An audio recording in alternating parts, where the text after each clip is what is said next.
Hello विद्यार्थी मित्रों, आज आप જોઈશું ધોરણ 12 આજનો વિષય છે બીએ વાણિજ્ય વ્યવસ્થા અને સંચાલન પ્રકરણ નંબર 7 પાઠનું નામ છે અંકુશ। આપણે અંકુશ વિશે આગળ પણ જોયું હતું અને ફરી અહીં આપણે બીજી વાર પણ જોઈએ તો સૌથી પહેલા અંકુશની આપણે અર્થ આપ્યો છે। અંકુશ એટલે શું? તો અંકુશ એટલે પ્રયત્ન અને પરિણામ, સાધન અને ઉદ્દેશ વચ્ચે સમતુલા સાંધવાનું કાર્ય। એટલે કે જ્યાં પણ કામની અંદર ઊંચ નીચ જોવા મળતી હોય, એ કામની અંદર કોઈ ગડબડ થતી જોવા મળતી હોય કે કામની અંદર કોઈ ભૂલ થતી જોવા મળતી હોય તો તે સમયે અંકુશ યોગ્ય હોય છે। એટલે કે ફરી એ ભૂલ ન થાય તે માટે તે ટાઈમે તે વખતે અંકુશ લગાવવું યોગ્ય બને છે। ત્યાર પછી અંકુશના લક્ષણો જે આપણને 10 આપ્યા છે।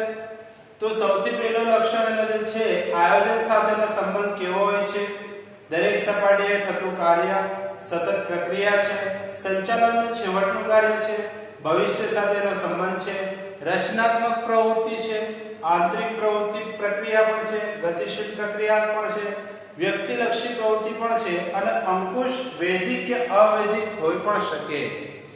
તો સૌથી પહેલા આપણે અહીંયા જોઈએ કે લાક્ષણિકતાની અંદર કે એનો જે સંબંધ છે આયોજન સાથે કેવી રીતે સંબંધ હોય છે, તો અહીં આપણને કીધું છે કે આયોજન અને અંકુશ એ સિક્કાની બે બાજુ છે। જે રીતે જોડિયા બાળકો હોય તે રીતે આયોજન અને અંકુશ એ બંને એકબીજાની એક સિક્કાની બે બાજુ આપણને કહેવામાં આવે છે કે જ્યાં પણ આપણે આયોજન કરીએ છીએ ત્યાં અંકુશ હોવું જરૂરી છે। આયોજન એટલા માટે કરવામાં આવે છે કે આવનાર ભવિષ્યની અંદર તેનાથી આપણે કઈ પ્રોફિટ, કોઈ ફાયદો આપણે ઉઠાવી શકીએ અને તે ફાયદાની અંદર કોઈ ભૂલ ન થાય, કોઈ નુકસાન ન થાય તે માટે તેને જોડે અંકુશ હોય છે। ત્યાર પછી આપણને બીજી વસ્તુ કીધી છે કે દરેક સપાટી થતું કાર્ય। તો જેટલી પણ સપાટી હોય છે આપણે પહેલા પણ જોયું હતું કે સપાટી 3 હોય છે, ઉચ્ચ સપાટી, મધ્ય સપાટી અને નિમ્ન સપાટી। આ ત્રણ સપાટીની અંદર અંકુશ એ યોગ્ય હોય છે। એટલે કે દરેક સપાટીએ અંકુશ ધ્યાન રાખતો હોય છે અને એ અંકુશથી જે પણ ભૂલો થતી હોય તે ભૂલોને આપણે અટકાવી શકીએ છીએ। તે જ પ્રમાણે જેટલા પણ અધિકારીઓ કે હોદ્દેદારો હોય છે કે તાબેદારો હોય કે કર્મચારીઓ હોય, દરેકની ઉપર અંકુશ પોતાનો વધારો ઘટાડો કરીને સંચાલન સપાટીને જાળવણી કરવાનું કાર્ય કરતો હોય છે। ત્યાર પછી આપણે કીધું છે સતત પ્રક્રિયા, કે અંકુશ એક સતત પ્રક્રિયા એટલા માટે કહેવામાં આવી છે કે જ્યારે માનવ ભૂલ કરે કે મનુષ્યથી કોઈ ભૂલ થાય તો તે કર્મચારી વારે વારે તે ભૂલ ન કરે તે દેખરેખ માટે અંકુશ જરૂરી બને છે અને તે અંકુશ તેના માટે પ્રયત્નશીલ છે અને જે પણ એના પ્રયત્નો હોય છે કે જે વ્યક્તિના વિચલનો હોય કે જે ભૂલ એનાથી વારે વારે થતી હોય તે ભૂલને દૂર કરવાનું કાર્ય એ અંકુશ જ કરતું હોય છે। એટલા માટે કહેવામાં આવે છે કે અંકુશ એ જે છે ગુણવત્તાને જાળવણી કરતું હોય છે અને ખર્ચ ઉપર રોક લગાડવા માટે અંકુશ યોગ્ય બને છે। ત્યાર પછી આપણને કીધું સંચાલનનું છેવટનું કાર્ય। સંચાલનનું છેવટનું કાર્ય એટલા માટે કહેવામાં આવ્યું છે કે અંકુશ એ પહેલા નથી હોતું, કારણ કે દરેક વસ્તુ પહેલા આપણે જોડવું પડતું હોય છે, નક્કી કરવું પડતું હોય છે, વ્યવસ્થા તંત્રને અમલમાં લાવવું પડતું હોય છે, કર્મચારી વ્યવસ્થાની ગોઠવણી કરવાની હોય છે, એની દોરવણી કરવાની હોય છે। દરેક વસ્તુ થયા પછી અંકુશ તેની ઉપર કાર્યવાહી કરી શકતો હોય છે। એટલા માટે કહેવામાં આવે છે કે સંચાલનનું છેવટનું જે કાર્ય છે તે અંકુશ છે। ત્યાર પછી આપણને કીધું કે ભવિષ્ય સાથે સંબંધ ધરાવે છે। તો ભવિષ્ય સાથે સંબંધ એટલા માટે ધરાવે છે કે જ્યારે કોઈ વ્યક્તિ સંચાલન કરતું હોય કે ભવિષ્યમાં કોઈ ભૂલ ન થાય અને જે ભૂલ પહેલા થઈ ગઈ તે ભૂલની ઉપર કાબુ રાખવા માટે અંકુશ એ વસ્તુની ઉપર કાબુ મેળવતો હોય છે, જેથી ભૂતકાળની અંદર થયેલી ભૂલો ભવિષ્યમાં ન થાય તે માટે અંકુશ એ બગાડથી કે નુકસાનથી ભવિષ્યમાં થયેલી ભૂલોને અને ભવિષ્યમાં આવનાર ભૂલોને નુકસાનથી પહેલાથી બચાવતો હોય છે। ત્યાર પછી આપણને કીધું છે કે રચનાત્મક પ્રવૃત્તિ છે। રચનાત્મક પ્રવૃત્તિ એટલા માટે કીધી છે કે ખરેખર કર્મચારીઓ જે કાર્યો કે જે આયોજન મુજબ કાર્ય કરતા હોય તો તેનું માર્ગદર્શન જે છે તે અંકુશ પૂરો પાડતું હોય છે.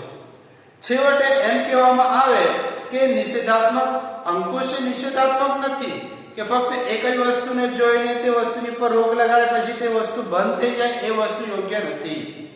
બલકે એ એક રચનાત્મક પ્રવૃત્તિ છે, કારણ કે એ ભૂલોને અટકાવીને પછી તે કાર્યને ફરી આગળ વધારવાનું કાર્ય કરતો હોય છે. ત્યાર પછી આપણને કીધું આંતરિક પ્રવૃત્તિ. આંતરિક એટલે કે જે અંદરો અંદર, જેમ કે આપણે કહીએ ઉત્પાદન છે, વેચાણ છે, ખરીદી છે, નાણાકીય બાબતો હોય કે નાણાં હોય કે હિસાબ કિતાબ હોય કે કર્મચારીને લગતી કોઈ પણ પ્રવૃત્તિ હોય, તો અંકુશ જે છે એ વળી આવી પદ્ધતિઓ દ્વારા પોતાના કાર્ય કરતો હોય છે, જેથી દરેક વસ્તુની ઉપર રોક લગાડવી, તેને સંતુલન કરવું, એ અંકુશ પોતાના કાર્ય પ્રવૃત્તિના હિસાબથી, પોતાની નીતિ નિયમોના હિસાબથી, કે મંદીની પરિસ્થિતિ હોય કે લોકોમાં મનોવલણ હોય તો ત્યારે ફેરફાર કરવાનું જે કાર્ય છે તે અંકુશ કરતો હોય છે. ત્યાર પછી આપણને કીધું છે ગતિશીલ પ્રક્રિયા.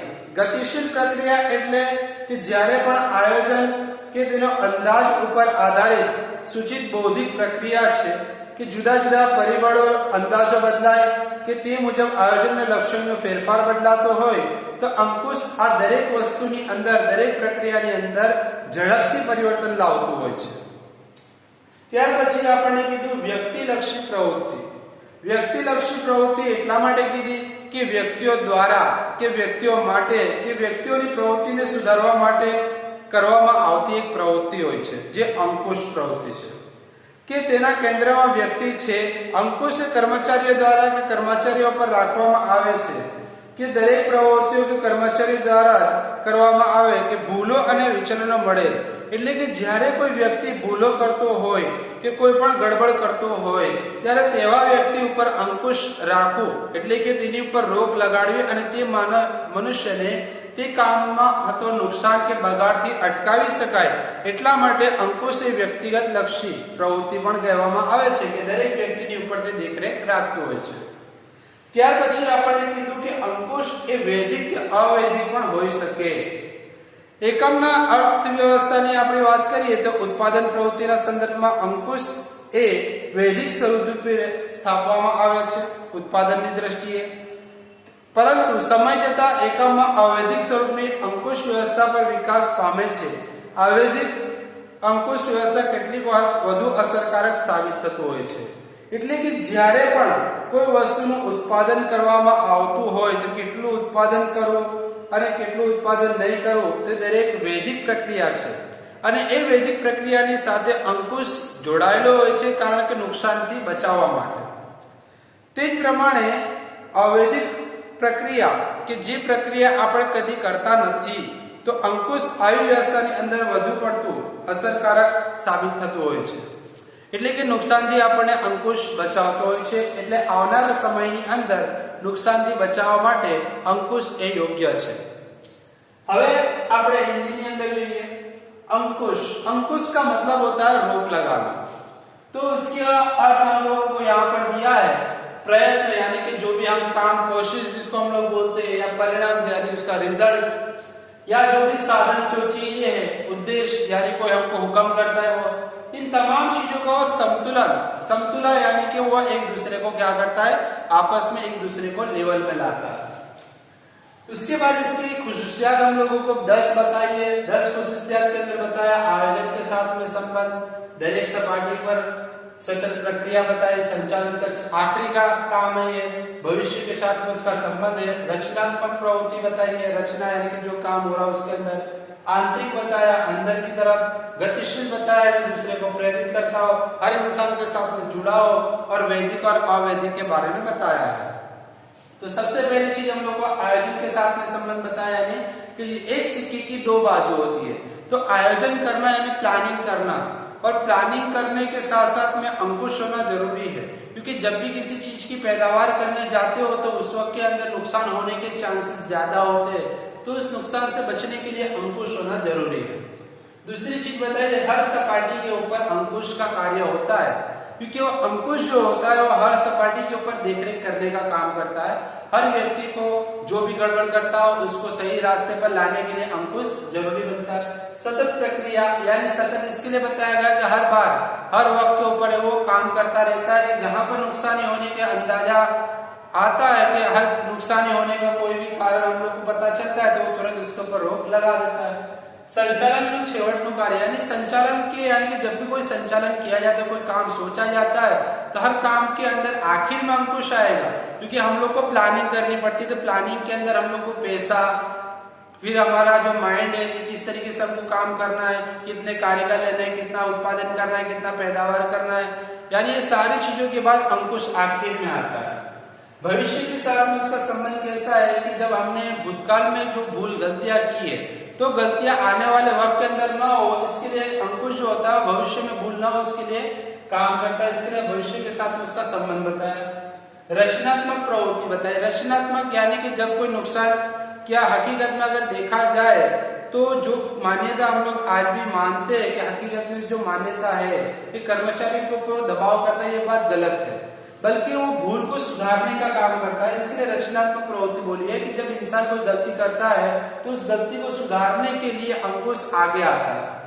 उसके बाद बताया आंतरिक। आंतरिक का मतलब होता है अंदर की तरफ। अब अंदर की तरफ की बात हम लोग करें तो आंतरिक के अंदर हम लोग जैसे कहते हैं कि उत्पादन करना, खरीदी करना, या फिर कोई पैसों की बाबत होती है, पैसे का हिसाब किताब होता है, तो उसके ऊपर भी अंकुश अपना अंकुश के हिसाब से उसको फेरफार के अंदर कि जो भी प्रवृत्ति के अंदर बैलेंस कर सकते हैं।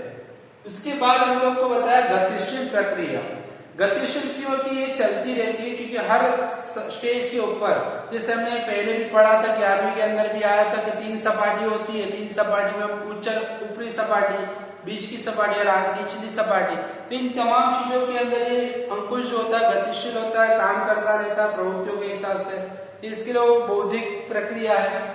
व्यक्ति लक्षी प्रवृत्ति। तो व्यक्ति लक्षी इसके लिए बताया गया है कि वो हर सपाटी के ऊपर काम करने वाले जितने भी कर्मचारी है, होद्देदार है, वो तमाम के ऊपर ध्यान रखता है कि अगर कोई कर्मचारी कोई गलती करता है तो उस गलती को वो फिर क्या करता है, रोक लगा देता है, उस काम के अंदर नुकसान होने से पहले उसके अंदर बचाव करता है। और आखिर में हम लोग को बताया अंकुश, जो वैदिक या अवैदिक बताया गया है, यानी कि समय के साथ की बात है कि जब हम लोग कोई पैदावार करते हैं तो पैदावार के हिसाब से कितना पैदावार करना हमको पता नहीं होता, लेकिन पैदावार के हिसाब से वो बैलेंस कर लेता है, इसके लिए उसको वैदिक बताया। और अवैदिक, कभी कभी अंकुश ज्यादातर अवैदिक के साथ में जुड़ा होता है कि पैदावार के हिसाब से क्या होता है कि उत्पादन क्षेत्र के हिसाब से लोगों की मांग बढ़ जाती है, तो मांग के हिसाब से वो अंकुश व्यवस्था कर देता है इस तरीके से, ताकि वो जितना वो पैदावार हमने किया वो तमाम को मार्केट के अंदर वो निकाल देता है।